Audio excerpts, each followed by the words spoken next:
Seedlings. It's ALB in Whisperland here. Today we're gonna do a vlog. It's so springy here. I can't even begin to tell you. Literally all of the buds on the trees are all popping up. It just makes me want to get into spring mode. I'm shifting into spring mode now.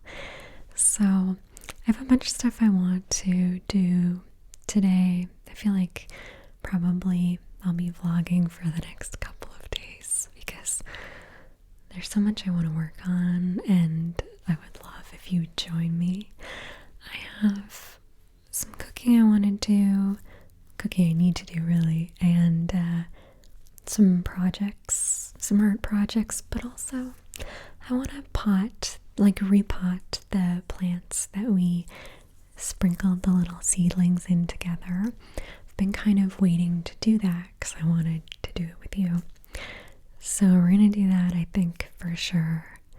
I have some, over the last couple months, recent-ish thrift store finds, garage sale finds, Facebook Marketplace, antique mall finds. I'm a hunter-gatherer. I love to find little treasures out in the wild. Most of the things that I've been looking for have been plant-related. So plant stands, plant pots, all that stuff. Because I really want cute stuff for my office in general, but plant stuff is very expensive. I did not know that until this year when I've been getting more into it, and I'm just like, oh. So I've been trying to find stuff secondhand. That way it's more in my budget, and also, I just prefer to get cool secondhand stuff anyway. So let's look at my recent finds, and I need to unbox something as well. So this first item is a plant stand that I came across on Facebook Marketplace. I got this solid wood plant stand for $10, and I thought, hey, that's a great deal. But when I got home, I Google lensed it. This is originally like a West Elm plant stand, and it goes for over $100. I think it originally came with a pot too, but there you have it. Now the next thing I want to show you is kind of my birthday treat for myself. I had been eyeing it on Etsy for months. You know, that thing where you just at the end of the night you go through your favorites on Etsy and eBay. Anybody else? Just me, but I just kept looking at this plant stand, and finally this spring I was like, I'm just gonna get it. It's handmade, and if I'm gonna buy something like this, it's nice to buy it from an artist who makes them, so this I'm so excited about. The style of this plant stand, so unique. I've never seen anything like it. Now when it comes to putting together furniture, I'm not the best. I don't usually like doing it very much. There's people who love putting together IKEA furniture, and I am not one of those people, but there aren't too many parts to this particular plant stand, so I think I'll be okay. There's literally just 4 pieces, so it's just a matter of, following their extremely simple instructions. But I'm not like a follow instructions and put together something kind of person. Even those you can get little kits to make dioramas and stuff like that. I personally don't get very much satisfaction from doing something like that. I like to just have free reign to create or make a mess of something. Having to refer back to the instructions is a little annoying to me. Isn't that weird? I know some people love putting stuff together, and I just don't know why I'm not like that. is very simple. You don't even need actual tools to put this together, since it just came with these little Allen wrenches. It's very easy. This is the walnut wood version of this. I wish these two plant stands that I have were the exact same kind of wood, but they're kind of close. Only this past couple years have I been getting into the look of wood furniture. I used to like basically all metal or white furniture, and now I'm really into wood furniture. How cute is this? I'm obsessed with it. And if you don't mind, I have two more things to show you, my recent treasures. This little pot I got at the Hamilton Antique Mall. I think that this is fairly modern, but I got it secondhand, so it's vintage, air quotes, vintage. And then this next pot that I got is actually vintage for real. I'm obsessed with this little guy. Look at him. This pot came out in 1971, and it's basically not mint condition, but great. It only has some small flaws. Looking so cute with the flowers. These two pots are both from the Hamilton Antique Mall, and even though I washed them already, they do have a little bit of that thrift store aroma. So even though that's totally normal, I care a lot about scents.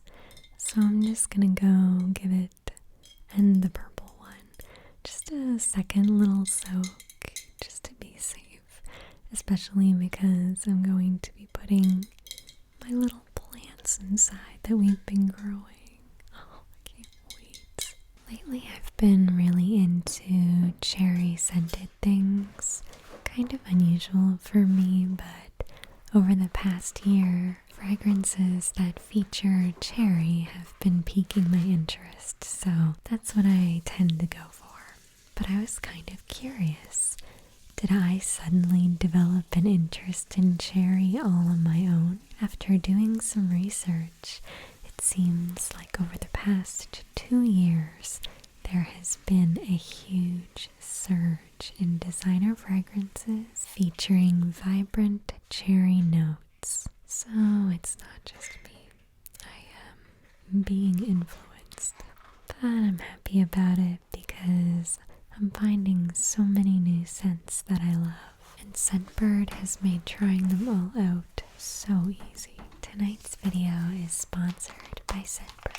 Scentbird is a fragrance subscription service that allows you to choose a new designer fragrance to try every month for $17.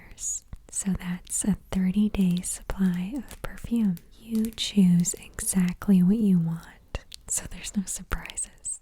Their fragrances are 10 milliliters, which is perfectly travel sized, and the cases are interchangeable and classic looking. I've thrown it in my carry-on luggage as well as my purse. It's just the perfect amount of perfume. Scentbird has gorgeous scents from indie fragrance houses that are hard to find. Plus, they have great designer labels like Tom Ford, Gucci, Versace, and more. If this sounds like something you're into, scan the QR code or click the link in my description to check out Scentbird and browse their entire collection of fragrances. Plus, for my viewers, we have a lovely discount code to share. Use code ALB55 off to get 55% off your first month at Scentbird, making your first month just a little over $7. It's a great deal, and it helps support this channel. Scentbird sent me some amazing scents, and I may have found a new forever favorite, so I can't wait to show you. We have Vanilla and Bourbon by Scents of Wood, Bloom Astral by Jus Parfum, Cherry Punk from Room 1015, and Chai Porchant by Sana Jardin Paris. I cannot tell you how obsessed I am with the cherry punk. The leather notes with cherry and saffron. It literally smells like something Nana Osaki would wear. Picture like underground clubs, punk fashion, having brunch with friends in the summer, and then going thrift shopping. This is what I'm going to be wearing every day for the foreseeable future. All of the scents that I have and the discount code are in the description, easy to find. Thank you again to Scentbird. So today, I think I'm gonna make kind of an early dinner, but a big dinner. I want it to be yummy and jam-packed of things I like. The best part about being the person who cooks is that if you so choose, you can make the exact kind of meal that you personally are craving. And I'm craving a roast meal. I've got a bunch of fresh dill. Now, I don't typically cook with dill very much. In fact, this is my first time cooking with fresh dill. A lot of the time when I do cook with dill and seasonings and sauces, I'll just use dried dill. It's not my favorite herb, so I very rarely buy it fresh. But I have this frozen salmon that was on sale, so I was kind of thinking, hey, it might be interesting to make like a really green, herby sauce to go with it. At least that's my plan. I also really want to make roast potatoes. And if you take anything away from this video, it should be this roast potato method that I'm going to use. I swear by this method. It's like foolproof. It makes crispy, crunchy roast potatoes. I really like them that way. I'll just defrost this salmon real quick and get started on prepping vegetables. If you have a friend who loves to cook and you're ever stuck on what do I get them for a gift? Bowls. I'm telling you, bowls.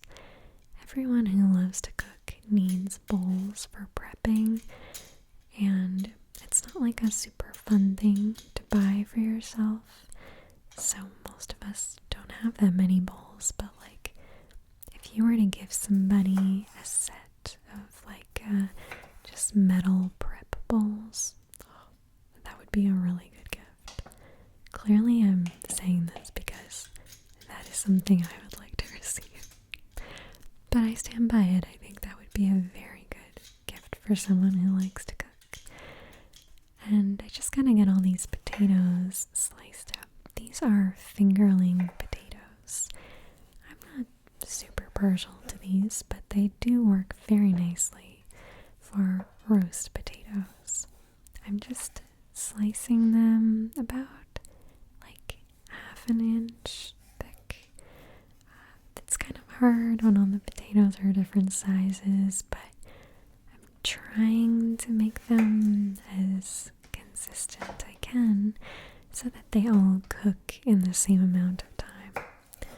Otherwise it gets tricky and you can have little burnt ones. It's hard, but I'm gonna do my best. I have a lot of good memories of peeling potatoes when I was younger to help prep for dinner. There is something just so homey and inviting and comforting about just chopping up a bunch of vegetables and roasting them and having that for dinner. It's not something I want every day, but when I get a craving for it, nothing will substitute. Like, I must have that. So we're also doing some carrots and some broccoli too. Now, all of these vegetables have different cooking times. potatoes need to be in the oven the longest, so those we'll put in first, and then the carrots, and then the broccoli.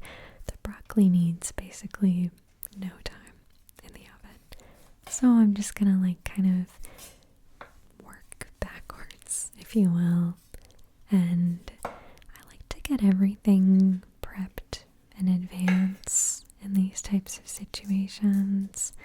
It can kind of add to like just the overall stress if you are having to chop things really quickly to get them in on time.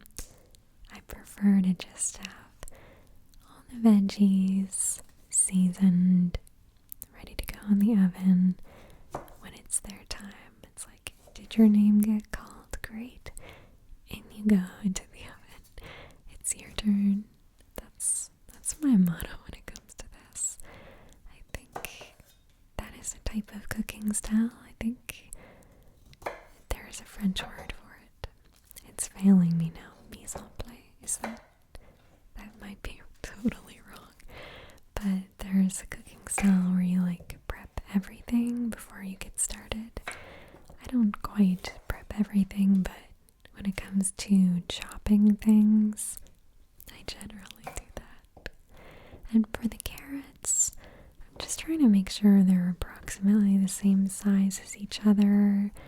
Not all of them need to be cut in half or even in quarters, but some of these pieces are much bigger than the others, so I just want the amount of time they need to be in the oven to be consistent with all of them. This is totally made up, by the way. It's just from my experience. I think when it comes to cooking, there's not really like a ton of hard and fast rules, but it's just what I've learned through doing it. Now it's sauce time, which is basically my favorite part. I've got a little bit of this garlic that we actually prepped together. I'm putting some in one bowl and some in another that we'll just keep to the side for now. Look at this gorgeous dill. It's so, I don't know, the greenness is making me so excited for spring. I can't wait to actually grow my own herbs, like particularly ones that I will use all the time. My goal this summer is to just have them available and be able to eat them every single day. I'll throw a little olive oil and some black pepper in there and just give the dill a bit of a chop because I don't want it to be too like piecey in the sauce. I just want it to be pretty finely chopped. This is not going to be quite as green as the sauce we made together before with the cilantro, but I did get a great tip from one of you lovely viewers on my last cooking video, which was that if I'm going to squeeze a lemon, it's best to like roll it out on the counter under your forearm first to loosen up the juice inside. So thank you for telling me that. It's made a huge difference for me. I still do not have a citrus juicer though.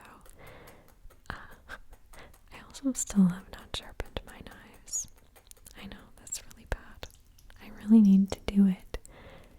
Those moments where I'm like cutting difficult items like onions and things like that, I keep thinking to myself like, geez, I really need to sharpen these.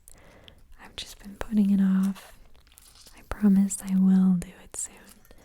I'm admitting this to you to hold myself accountable. So after the fresh lemon juice, we'll put in a little bit of Kewpie mayo and a little bit of regular mayo. I personally strongly prefer Kewpie mayo to regular mayo, but I find if you use just Kewpie mayo in a sauce or like an aioli, it does get a bit like heavy in taste. regular mayo is a lot lighter, so I just like to do a little mix, between them. And because this is like a mayo-based sauce, I'm just gonna throw it back in the fridge while we're cooking, just to keep it nice and cold. I'll put all of the stuff back in. And the other half of the lemon, I can just save that and use it for something else. More bowls now. Let's get this kale prepped and ready. When I was younger, I always grew up with people saying, like, if you're on a date, you should eat a salad because it's the least messy food to eat. You can eat it politely. And I always thought to myself, salads are the most difficult thing to eat in public. Because when you get a salad at a restaurant, they always have the biggest leaf pieces. I can barely eat it in a polite way. So when I make salads for myself at home, I always cut the lettuce into perfectly bite-sized pieces. And I also always think to myself, why don't they do this at restaurants? I don't know. They always make the lettuce pieces huge, and I feel very foolish eating them at a restaurant. Anyway, now we've got this water boiling for the potatoes. This is the secret to making the perfect crisp. You've got to do some kosher salt into the water, and then we also need baking soda. I did not come up with this. I found it on Pinterest many years ago, and I'll put the link in the description to the recipe I found, but it makes the best texture on potatoes. You can hear how excited I get about this. Seriously though, the texture that boiling them for 10 minutes in this does, it's a game changer. Parboiling your potatoes before roasting them in general does help add to the texture, but especially with that combination in the water. Alright, so seasoning on these carrots, I'm doing everything but the leftovers from Trader Joe's, a little bit of red pepper flakes, a little bit of sea salt crystals, and of course, my favorite, fresh black pepper. I'll give that a little bit of toss and some olive oil. And for the broccoli, I'm doing 21 seasoning salute. You can tell that when I go to Trader Joe's, I just buy a lot of spices. It's so fun buying spices there. I don't know why.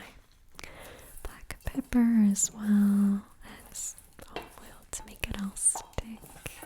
The broccoli doesn't need very much oil because it's barely going to be in the oven. And a little red pepper flakes because I like a little kick on this stuff, I'm using parchment paper for roasting the veg.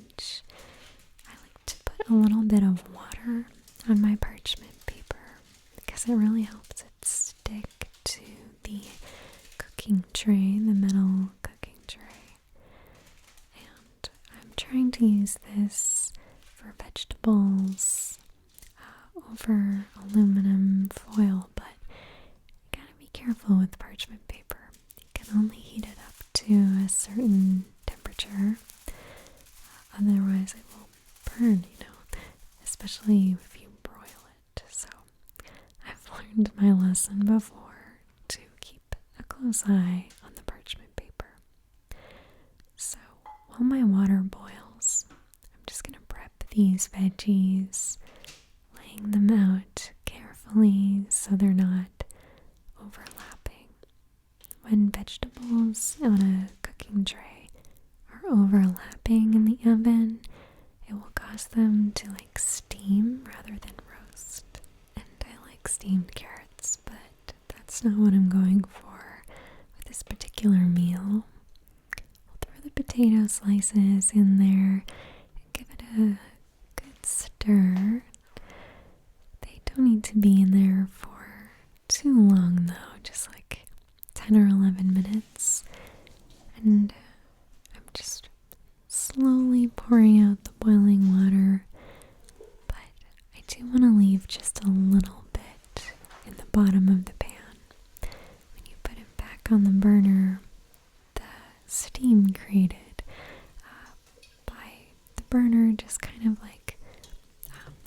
separates the excess water, and as I'm adding the oil and some seasonings, it'll start to form this kind of like paste on the potatoes, which is ideal. It's gorgeous. I have these herbes de Provence that one of my friends picked me up in Vancouver a little while ago, and it's so yummy. Whenever my friends travel to places that are interesting or unique or far away, I always say like, hey, if you're gonna get me anything, please get me like herbs and spices. It's such a fun souvenir because it's not just something that sits in your house like as just an item that doesn't have life. Like when someone brings you back spices from a place, you can use them and you can kind of feel like you're getting a taste of that location. Same when I travel places myself, I try to bring back spices. It's a very fun souvenir. I can't quite fit all these potatoes on the tray without them touching each other, but they're all gonna shrink as they cook. So as the potatoes cook, more room will create and free up on this tray. Lots of salt. You can't have roasted potatoes without a generous sea salting, in my opinion. You need delicious, crunchy salt on potatoes, don't you think? Now, the salmon is basically defrosted more or less. It's a little tiny bit frozen in the middle. That's okay, not a big deal. Just give it a little wash and pat to dry. Okay, so I am not cooking the salmon in this pan. I just really like the square shape of this pan for cooking. And I'm making just basically a little basket with it that is like a form. I'm going to take it out of this pan to actually put it in the oven, but it's just very good to, I don't know, create an arrangement in this and then take it out. There's that garlic. It's all defrosted and perfect. I think I'm gonna have to peel a whole bunch more garlic soon because I'm running out. I eat a lot of garlic. We'll do a little bit of thyme on this as well as the garlic and citrusy garlic. You know, why not? What's more garlic at this point? Can't hurt, right? I'm always pro garlic. Add more garlic, I think. I simply can't have enough. So this is just like a perfect little pouch when it is the salmon's turn to go in the oven. It's going to be ready to go. Just throwing the carrots in with the potatoes. These are both vegetables that do need quite some time to cook, so we'll give it to them. I don't have anything elaborate planned for this salad. I'm going to use this lemon vinaigrette. Let's just throw everything that's left in the bottle into it. And just gonna massage the kale with my hands. I feel like massaging the kale is super necessary. Kale has like a weird texture otherwise, but when you massage it, it becomes much more delicious and tender and yummy. We'll give these potatoes a little toss. Look at how crunchy they're getting already. Like, oh, that one's a little bit. Let's take that out. But they're just gorgeous. And our little cute salmon package is ready to go in. So we'll put that in, keeping the broccoli out still. Okay, taste test. These are good. I'm excited to eat these. And we'll throw in a little Parmesan cheese. Imagine I'm your waiter. I'm waiting for you to say when. Oh, I can't hear you. I have to keep putting cheese in. Oh, I'm sorry. I still can't hear you. I have to put more cheese in.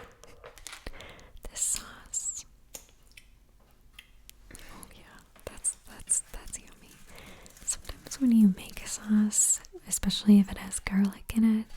And then you just let it sit for like an hour. It becomes more delicious, like the flavors combine as they're sitting there. I don't know how to explain the science behind that, but I just feel that in my heart. Okay, the salmon needs to cook a little longer, but I don't want to over roast these potatoes, so let's go ahead and plate them. It's hard to know how much potato to fill the plate up with. I'll just put the leftover in this bowl. I should try one for science. Oh, look at that. That is beautiful. Like, that's a beautiful thing. A gorgeous roast potato that's what love looks like, in my opinion. And just so that we're doing like quality control, I'll just test it all together with the sauce. Oh, that is stunning. Come on. Okay.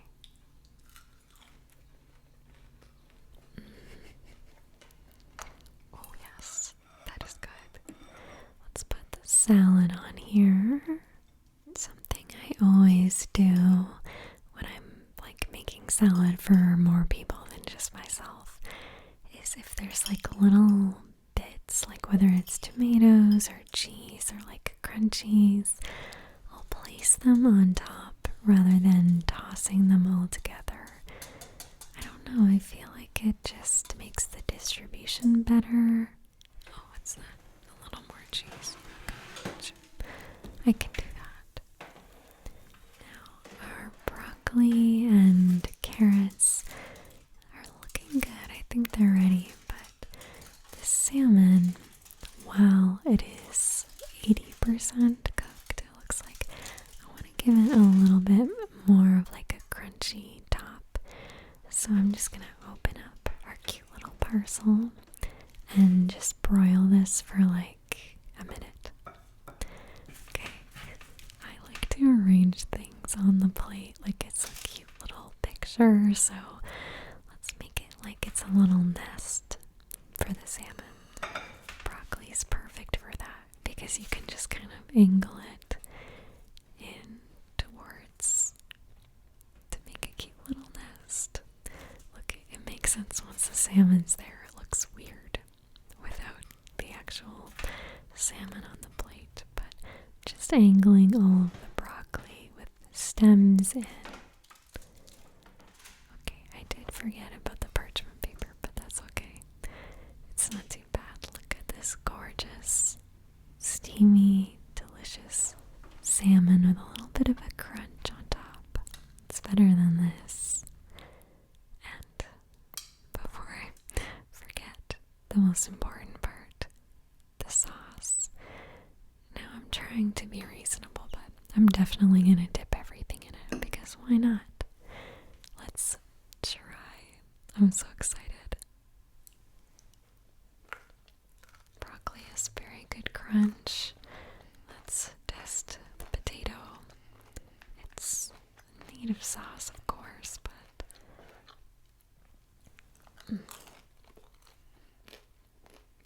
it's so good. I love roast potatoes. You can even add a bit of the salad with it. All the flavors go together on this plate.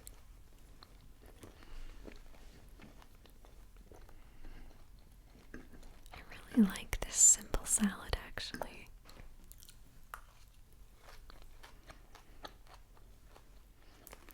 Okay, let's dig into the salmon. I need to try it. And a little bit of the sauce, too. I feel like the dill sauce is what I had in mind for it, you know. Together combination. Yep. I'm obsessed with the sauce. Any herb sauce. I just love it.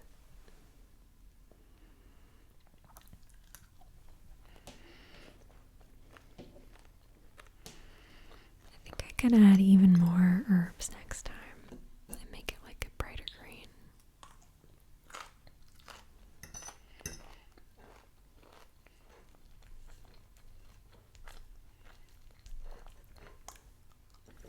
A not gonna have leftovers of these. Okay. I need to tidy all of this stuff up because I want to hurry so that I can head out to the store. This is my current little project. Okay. One of my best friends is working on her master's in fine arts. Very proud of her. And I was visiting her in her studio recently, and she had this whole stack of these little wood pieces, these little panels. And she asked if I wanted one, and I was like, absolutely I do. I want to do something with it, but I'm not sure what yet. It's got a bunch of blemishes, but I feel like I can buff them out. I just need to pick up the supplies. I typically don't work on wood or canvas, so I don't have any of the materials. Like, I don't have sandpaper, anything like that. And something that I want to try doing is staining the wood. Again, something I've never done before, but I think I would like to try. There's something about this time of year when the days are getting longer that makes me feel like I can do more errands, like at the end of the day. Something about winter, I'm like, I can only do errands on like a weekend when it's still sunny out. Otherwise I feel a little bit tired in the evenings, a little like sluggish. But when the sun is staying out longer and longer at night, I'm like, yeah, I could go do stuff. I could go do some running around. Why not? They have tons of stain here. I don't know which one to get. I do like this walnut color, but it's really hard to know what effect it's gonna have on that little like wood piece that I have, because it's not high quality wood, you know. So I'm not sure how any of this is going to effectively turn out. I feel like my best bet is to go with one of these like sanding sponges, because I don't have the tools that you need like for any of these other sandpaper kits. Luckily the sun is still out, so I can work on it even after getting home. And my best backyard friend, Lucifer, is here to assist me, of course. When I'm outside, he finds me. Within a minute, he finds me. He's always around. Lucifer, if you've never seen him before, he's not my cat, but he is a cat who has an owner in like a couple streets away from me, and he loves hanging out with me, so we're little best friends. Of course, you must have protective eye goggles for sanding, and why not have cute ones? That's what I think. I kind of forgot what it's like working on a project with a cat around. It's been a long time since I've experienced that, because, you know, it's been years, and it's nice. It's very nice. You can't possibly be annoyed at a perfect little creature who just wants to be near you, wants to know what you're doing, wants to participate in what you're doing. You can't be mad about that. But it is funny in its own way. And Lucifer is very helpful, so I could never shoo him away. He keeps an eye out for me, and he looks after everything. When you have a little protector like this, you can't push that away. You have to welcome it. I need to cut this old tea towel to use for my stain, because I'm just gonna rub it. Oh my gosh, this guy is too much. Oh, gosh bless him, he just wants to cuddle. I can't be mad at him. As much as I want to work on this, like, he's such a sweet pea. I just love him. Get a load of this guy. Oh, he is so good. I don't know if you can tell, but he is like huge. He's quite large in size. And it makes him even more cuddly and perfect. When I pick him up in my arms, he is like the size of my whole body. I just love him so much. I would never want to risk opening the wood stain with his little curious face nearby, so I guess I just need to wait until he decides that this is not interesting to him, or until I can gently persuade him that this is boring to do right now. Usually, if I'm not giving him like direct attention, he'll eventually kind of wander and do his own thing for a little bit. He's a very talented hunter, and he likes to poke around, so off he goes. Just using this old tea towel to apply the stain. I really don't know what I'm doing. I'm just kind of trying to do what I watched other people do in videos. There's so many amazing woodworkers on YouTube. When I was curious about trying this, I looked some people up, and there is a whole community once again that I did not even know about, but there's awesome people out there making cool stuff.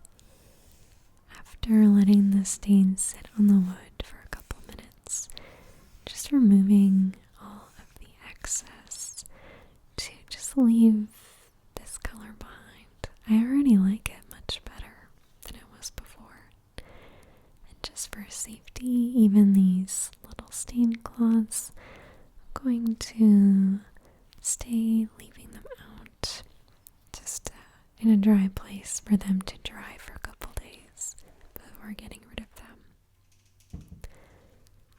Okay, today is the day. Today is gardening day. I have very few occasions in my work from home existence where I can say to myself, hey, it's reasonable for you to wear overalls today. But today, my friends, the day has come. It's reasonable for me to wear overalls today, so of course I have to take this opportunity. There are so few for me. For lunch today, I'm gonna do my signature dish, which is just where I make a whole bunch of stuff that doesn't even necessarily go together, but it's all stuff that I feel like eating together on one plate, because why not? I've got some rice here, so I'm just going to rinse that a couple times and then leave it to soak while I'm preparing all the rest of my glorious goodies. What have we got in the fridge today? I'm just gonna grab a whole bunch of stuff. Why not? We've got some more broccoli. I've got a little bean sprouts.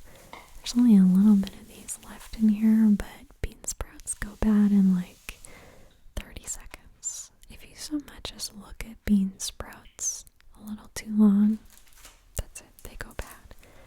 I don't want to waste them. Look at this perfect pear I got. I was so excited when I found this pear. I only bought one. I was like, this pear is the princess. She's in a little perfect little royal carriage here for me to bring her home and enjoy. It's just such a cute little pear. I can't stand it. So this is gonna be my little like sweets element of this meal. I love a crispy fruit in a meal. It's like the perfect way to end off a meal, in my opinion. It's like a crispy, crunchy fruit. I'm gonna break off a whole bunch of this cauliflower as well, but I don't think I'm gonna use the whole thing. That's so much cauliflower. cauliflower is 2 broccolis, maybe. Do you call it a broccoli or broccolis ahead of broccoli? I'm not sure. Let's get some water boiling for the rice. I'm not making very much rice, just like 1 cup of rice, but I'm also going to boil some water because I'm going to blanch my cauliflower and my broccoli. The recipe that I'm making for this, I'm not so much using like an actual recipe, but it's kind of loosely based on my version or my take on a recipe that Veggies has. If you've never checked out Veggies' YouTube channel, I highly recommend it. I own her cookbook. To me, she is everything. Like, she has made me love so many foods. Highly recommend. But Veggies has this really great recipe for like blanched spinach with like lovely spicy dressing on it. It's so good. And I made that many times and then realized I can just make this exact same recipe with different vegetables. So I've been doing it with different things. Broccoli is a really, really good one for it. But the original recipe is with spinach. So I've got a little garlic in here. I don't do the super exact measurements. I kind of have it in my head, but it's basically soy sauce, lots of red pepper flakes. We've got sesame oil. The sesame flavor is like really integral to this, so I'm putting some roasted sesame seeds in as they are, but I'm also grinding some sesame seeds up to be kind of like a powder texture. I guess you could use like sesame paste in this, but I don't have that, so we're making do. And then tons of green onions. Oh, green onions are so delicious. Lots of what you need. I'm sure there is like an actual amount in the real recipe, but this is just like my sort of scrapped together version of it. If I had more green onions, I probably would put them in. To me, like, they're so good in this type of meal. And the rice did not take long at all. One day I would love to get a rice cooker again. I had one for years, but when it broke, I didn't replace it. I just started making rice on the stovetop. And then I got kind of used to it. But I would love to one day have a rice cooker again. But it's one of those things, it's a big appliance, more or less, so it's a lot of countertop real estate to give to one item. Putting just a little bit of sesame oil into my rice and some rice seasoning.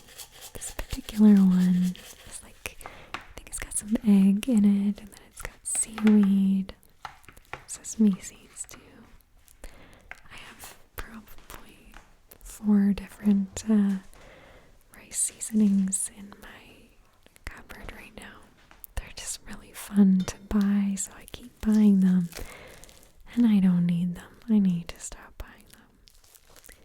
Taking some frozen imitation crab meat out. This is like a jumbo pack that I got on sale, but we don't need all of this, so I'm just gonna defrost it, and then we can kind of like divvy it up into smaller servings that are actually more usable. The broccoli and the cauliflower, I'm just gonna cut this up into bite-sized pieces. Going to very lightly blanch these veg, but like I don't want to have to really mess with them too much after we take them out of the water, so I'm just chopping them to the exact size they need to be. before we put them in. I could eat broccoli basically every day, in case it's not obvious. To me, it's like one of the most perfect vegetables. The water is boiling, so I just need to finish up chopping these. I kind of wish I had done more broccoli than cauliflower, but that's okay. The key with boiling water and putting stuff in is to gently place it, just so that water doesn't splash out. I've had too many close calls with that, so now I'm like very tender about it. And those only have to get blanched for like 2 minutes. Broccoli cooks so quickly. The cauliflower too. I just want them like a little bit cooked. I want them to still have crunch. And then just right into the bowl that already has the lovely seasoning we've already made. And this is pretty much done. Doesn't that look good? It's such an easy way to make a veggie dish. And I'll be sure to put the link to Veggies' actual recipe in my description. So if you want to make the real one, you can. This crab is not quite defrosted all the way, but it's okay. It's defrosted enough that we can work with it, at least. So I'm using gloves a lot today, even for things I wouldn't necessarily always wear gloves with. When I have long nails that have like a decorative element, like gems or something, I just get a little bit precious about food prep. You know, sometimes it's just easier to just wear a glove from time to time in situations like this. I love crab so much. I know that this is just imitation crab, but I like imitation crab too, honestly. Real crab, imitation crab, they're both good to me. Crab and lobster are probably some of my favorite foods to eat ever. I just love them. I'm hoping this summer maybe I could have like a seafood boil or something. It's been a long time. So I'm just going to add this dried shaved skipjack tuna to the crab, just to give it that like extra yummy seafood flavoring. A little bit of Kewpie mayo. This one's basically done, but thank goodness I always keep a backup of Kewpie mayo just for emergencies. And some sriracha, of course. Not some, a lot. And bulldog hot chicken sauce. This is the same sauce that comes with those packs of ramen. It was such a great discovery when I realized you can just buy the sauce, because that sauce is so good to me. I'm just blending all of this together to make a yummy, spicy crab filling. Now, I'm gonna make another dish. Lately, I've been super craving this one particular meal that I had when I was in Japan, which was tamagoyaki with a soft cheese filling. It's one of those things, you have it one time at one restaurant. It's not even like you had it multiple times, but something about it just gets stuck in your brain and you can't stop thinking about it. Then you try to recreate it at home to some success, not perfection. But what I love about making tamagoyaki is like it's sweeter, it has sugar in it, so it's a sweeter egg. And now we will use this square pan for its actual intended purpose. I mean, it is just a cool pan. You can use it for other things too. But I'm going to make a little rolled omelet. When I got this pan, it came with this spatula, which is the perfect spatula for the pan because it is the exact width of the pan. So you can see it really makes rolling the omelet like this so much easier than just a regular spatula. Now I'm just using cream cheese on the back of my spoon, and as I place it here and hold it for a couple minutes, the cheese all gets warm and soft, and it just adds a little bit of filling in the middle that I roll up inside. The cheese that I had in the tamagoyaki in Japan, I don't think it was quite cream cheese, but it was some kind of soft cheese. But cream cheese is so easy to get here. That's what I've been using. I might still experiment and try different things. Sometimes I put green onion in my omelet too. It's very, very yummy. But this is a really good way to eat eggs. Sometimes I get a little egg adverse if I'm in not quite the right mood, but because of the texture of this type of omelet, I seem to always want it. And personally, this is not really super traditional, but I like when the omelet has a little bit of a crunchy outside. So I always put a little butter in the pan at the end so that it kind of caramelizes. The sugar in there crunches up so nicely, and you get this little crunchy outside. That's how I like it. It's good that way. I mean, try it. So we've got a little egg dish here. Cut it up into individual pieces. Just makes it a lot easier to eat that. A little sesame on top to add for flavor and also because it looks cute. One thing I really love about this type of omelet is it doesn't have to be served piping hot. A lot of the times when you cook eggs, scrambled eggs, sunny side up, if you don't eat them piping hot, they're just not as good.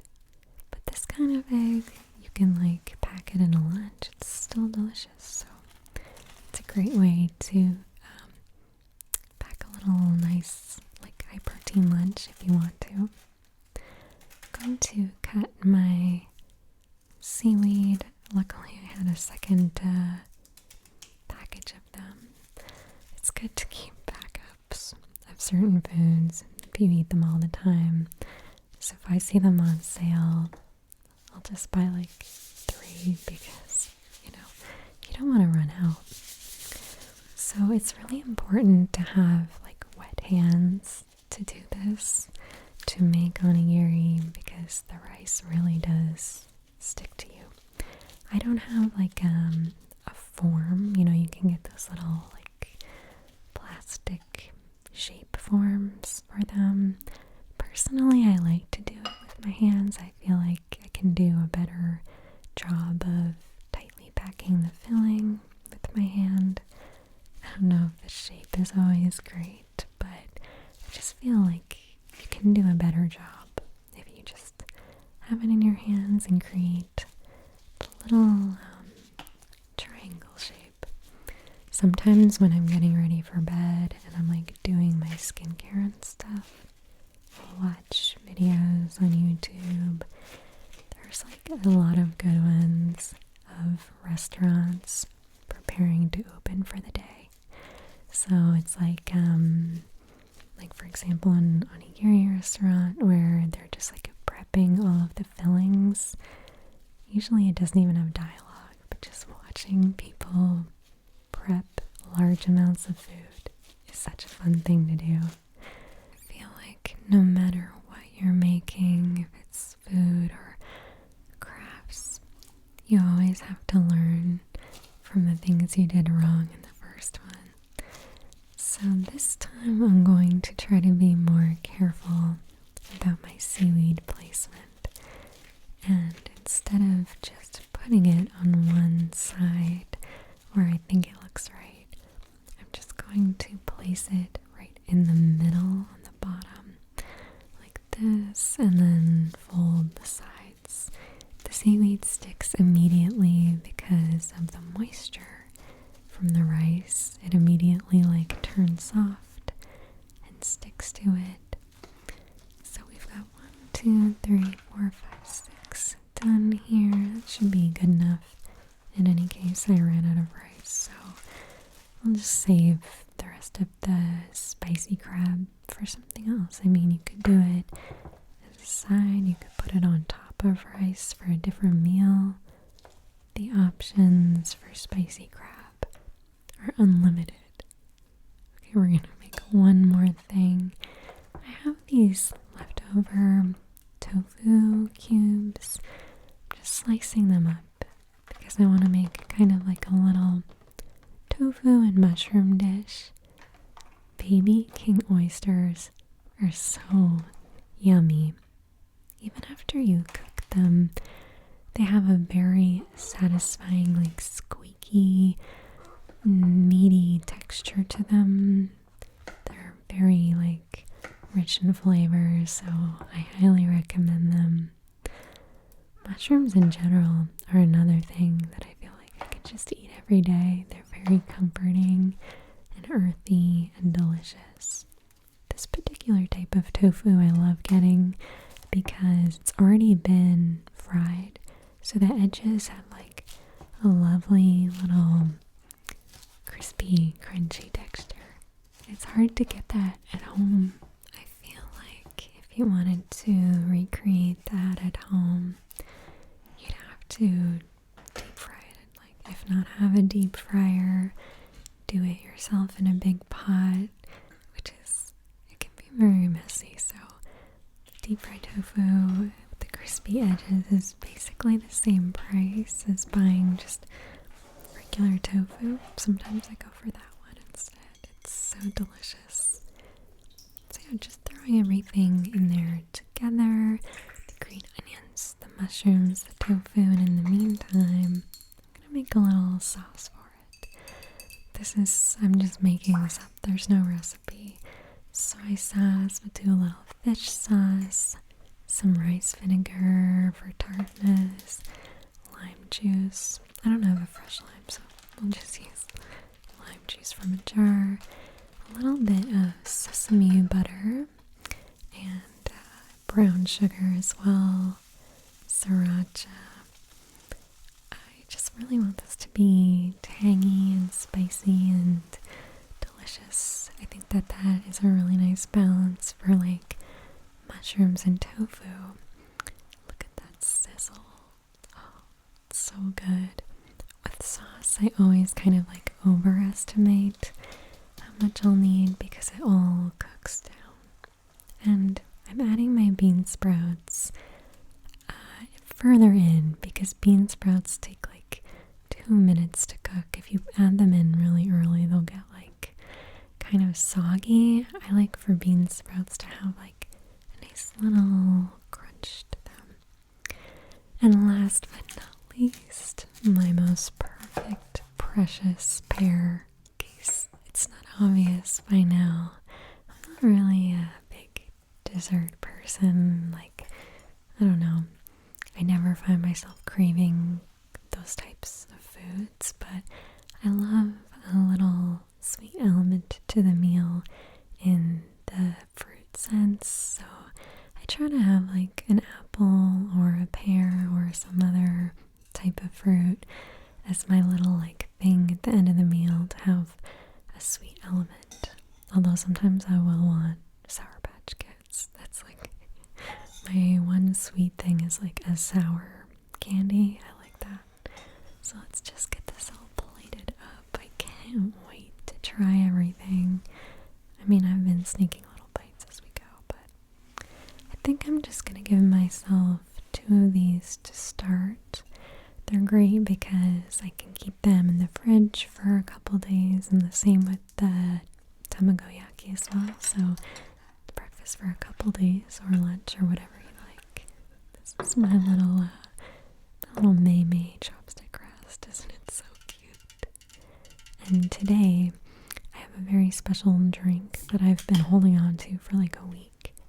I love so much.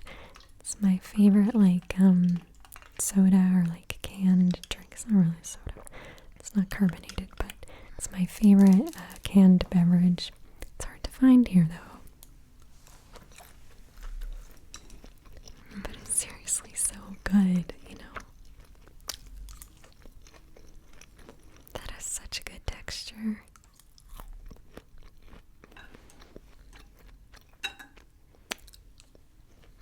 The broccoli's so good too. It's very crunchy.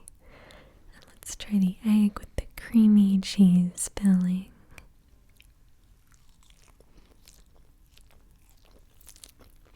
It's pretty good. It's not as good as the one I had in Japan, but not bad. As close as I'm gonna get. Alright, onigiri time.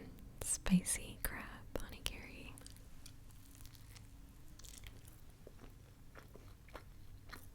Pretty good, pretty good. There's another good bite. Let's try it. I think next time I would go even spicier with this.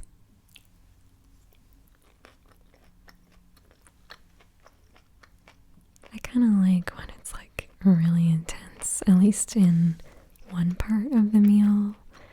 So